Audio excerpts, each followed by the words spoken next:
आप सबके बेटा, आप सबके भाई, सबके गोड़ छू के गोड़ लगतनी कि ऐसे ही प्यार और आशीर्वाद हमेशा रोलंग बनौले रही। I love you.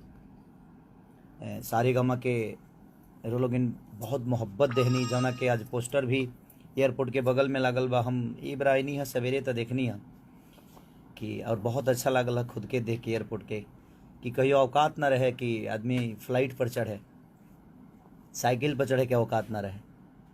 और आज एयरपोर्ट के सामने, वो भी हिंदुस्तान के सबसे बड़ा एयरपोर्ट देखल जाओ तो इंटरनेशनल एयरपोर्ट के सामने रुआ सबके बेटा, रुआ सबके आशीर्वाद, रुआ सबके भाई और पूरा दुनिया ओकरा के देखा था जी।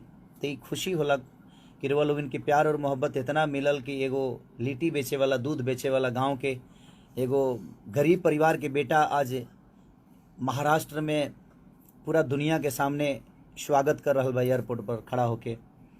और ओकरा के पोस्टर ना कहल जाई, ऐसे पोस्टर तो हमनी के लागेला बम्बई में सिनेमा के, वो होर्डिंग है और बहुत बड़ा होर्डिंग। और सारे गमा हम भोजपुरी के जितना भी टीम बड़े, सबके दिल से धन्यवाद किया भोजपुरी को इतना सम्मान दिलवाए अपने चैनल के माध्यम से।